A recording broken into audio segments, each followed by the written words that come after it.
Assalamualaikum warahmatullahi wabarakatuh. Alhamdulillahi rabbil alamin. Wa bihi nasta'in ala kulli umuri dunya waddin wal akhirah. Wassalatu wassalamu ala rasulillah, amma ba'd. Segala puji bagi Allah yang mana kita masih diberi kesempatan untuk bersama-sama menghirup nikmatnya di dunia ini.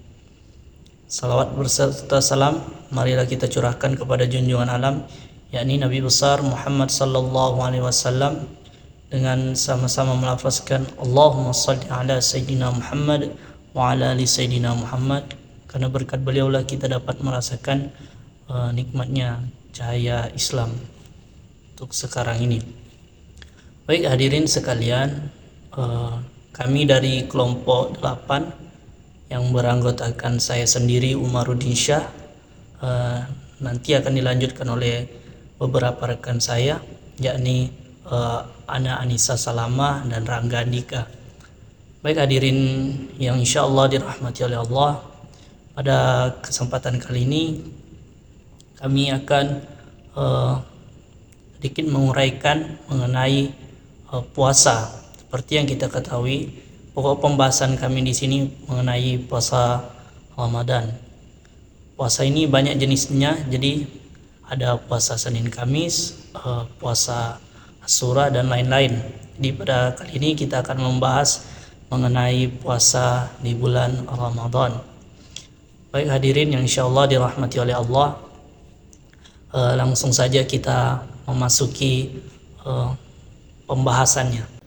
Judul kita pada kali ini adalah mengenai puasa Ramadan.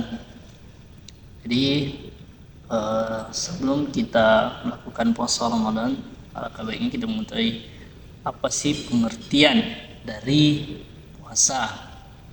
Jadi puasa dalam bahasa Arab sama dengan as-siyam atau as-saum, yang artinya menahan diri dari sesuatu.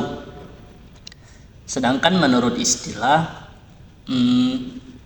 puasa artinya menahan diri dari makan dan minum dan segala sesuatu yang dapat membatalkannya, mulai dari terbit fajar sampai terbenamnya matahari,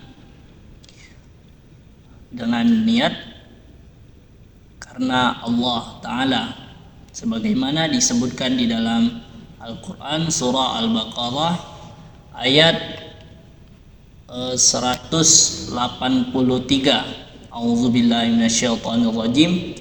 Ya ayyuhallazina amanu kutiba alaikumus siyam kama kutiba alal ladzina min qablikum la'allakum tattaqun, yang artinya, hai orang-orang beriman, diwajibkan atas kamu berpuasa sebagaimana diwajibkan atas orang-orang sebelum kamu, agar kamu bertakwa. Jadi di dalam berpuasa ini ada beberapa orang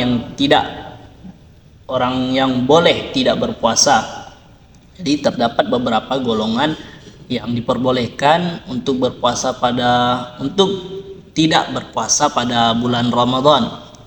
Itu yang pertama, orang yang sakit atau sakit yang mengharuskan dia tidak berpuasa, seperti sakit-sakit yang sangat kronis. Selanjutnya adalah orang yang dalam perjalanan atau biasa kita sebut dengan musafir, yang mana musafir ini pada umumnya jarak tempuhnya itu, perjalanan mereka itu 81 km. Jadi bisa antar provinsi jaraknya atau antar kota, kabupaten, antar negara, yang mana mereka itu boleh untuk tidak berpuasa. Selanjutnya yang ketiga adalah orang tua renta. Maksudnya adalah orang tua yang memang sudah sangat-sangat tua, yang umurnya itu memang sangat renta. Jadi maksudnya orang tua itu mereka diperbolehkan tidak berpuasa, karena biasanya berjalan aja susah, jadi diperbolehkan untuk tidak berpuasa. Selanjutnya yang keempat, yaitu perempuan yang hamil atau menyusui. Jadi ibu-ibu yang hamil atau yang sedang dalam kondisi menyusui itu diperbolehkan untuk tidak berpuasa. Jadi itulah orang-orang yang boleh untuk tidak berpuasa. Dan ada pula cara menggantinya atau yang cara mengganti puasa dari golongan orang-orang ini, yaitu orang yang sedang sakit. Cara menggantinya itu bisa digantikan di luar dari bulan Ramadan atau mengqadha. Biasa kita sebut dengan mengqadha. Jadi mereka boleh menggantinya dengan mengqadhanya di luar dari bulan Ramadan. Selanjutnya yang kedua adalah orang yang dalam perjalanan jauh atau musafir. Ini bisa diganti juga di luar bulan Ramadan juga. Selanjutnya orang yang tua lemah, cara menggantinya itu membayar fidyah atau memberi makan fakir miskin. Jadi orang tua ini cara menggantinya beda, yaitu dengan membayar fidyah. Tidak mungkin orang tua ini menggantinya di luar bulan Ramadan atau berpuasa di luar Ramadan, tidak mungkin. Jadi membayar fidyah saja. Selanjutnya ada perempuan hamil atau menyusui bayi. Cara menggantinya itu ada dua opsi. Yang pertama, jika mengkhawatirkan dirinya saja, maka berpuasa di lain hari di luar bulan Ramadan. Selanjutnya, jika mengkhawatirkan bayinya namun dirinya kuat berpuasa, ataupun mengkhawatirkan diri dan bayinya, maka berpuasa di lain hari dan membayar fidyah.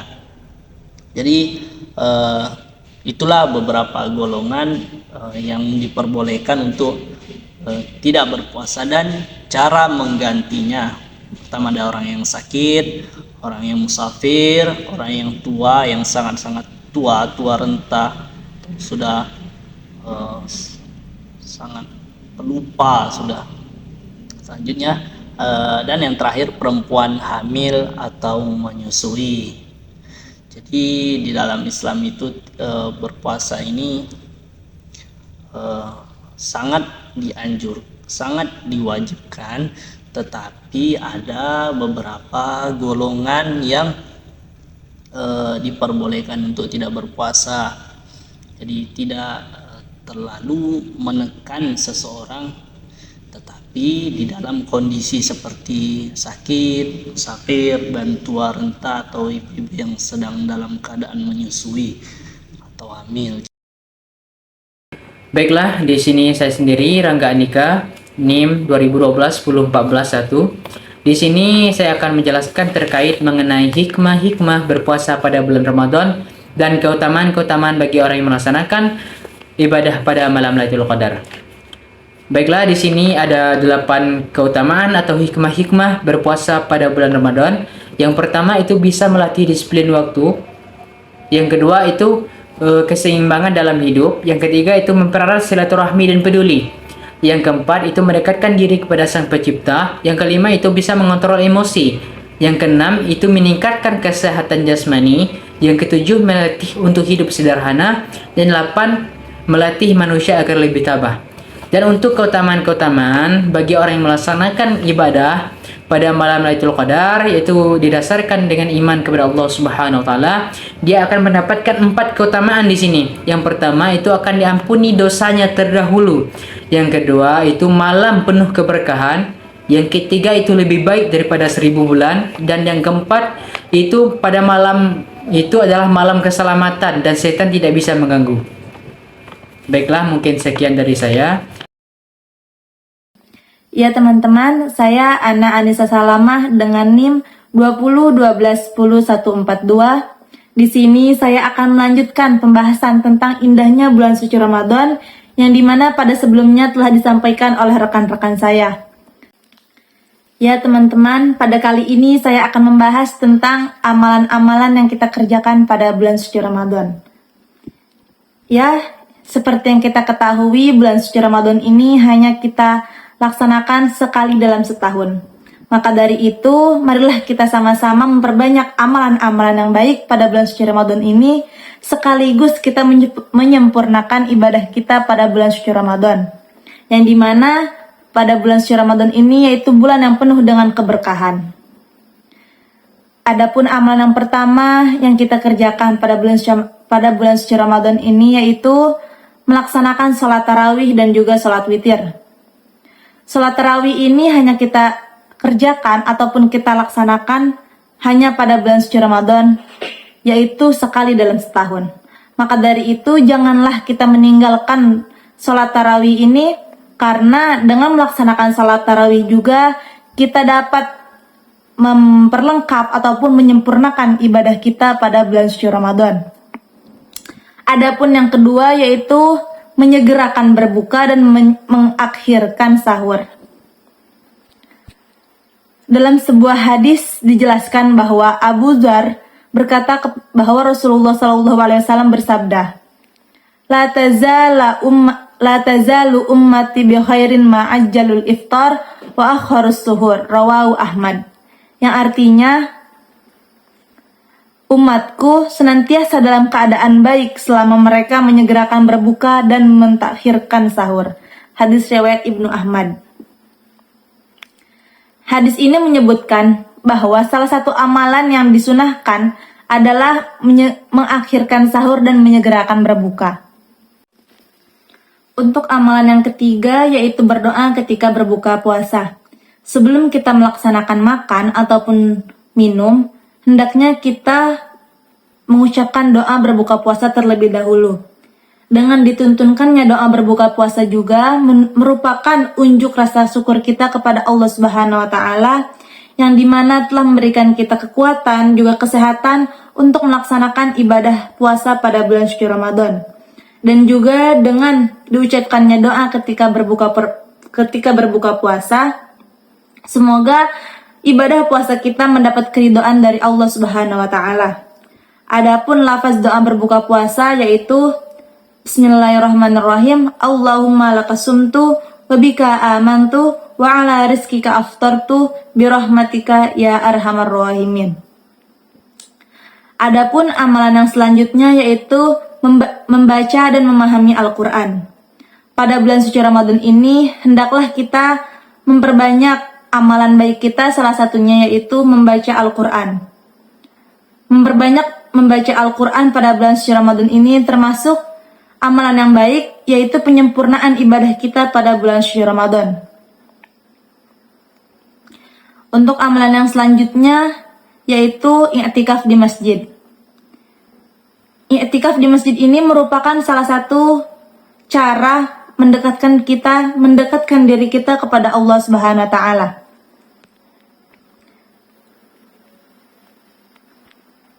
Terutama i'tikaf di masjid pada hari ke-10 terakhir pada bulan suci Ramadan.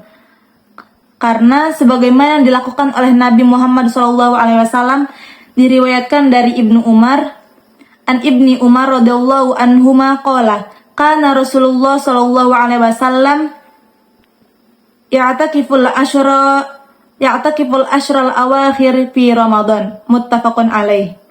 Yang artinya dari Ibnu Umar radhiyallahu anhuma berkata, Rasulullah sallallahu alaihi wasallam selalu beriktikaf pada 10 hari yang penghabisan di bulan suci Ramadan. Hadis riwayat muttafaqun alaih. Adapun amalan selanjutnya yaitu memperbanyak sedekah. Memperbanyak sedekah merupakan bentuk amalan yang baik pada bulan suci Ramadan. Dengan memperbanyak sedekah juga merupakan bentuk penyempurnaan ibadah kita pada bulan suci Ramadan. Sedekah di sini bisa seperti memberikan makanan ataupun makanan untuk berbuka puasa kepada sesama teman kita ataupun kepada orang-orang yang saling membutuhkan. Ya teman-teman, mungkin itulah materi yang dapat saya sampaikan tentang amalan-amalan yang baik yang kita kerjakan pada bulan suci Ramadan. Kurang dan lebihnya saya mohon maaf. Akhirul kalam. Wassalamualaikum warahmatullahi wabarakatuh.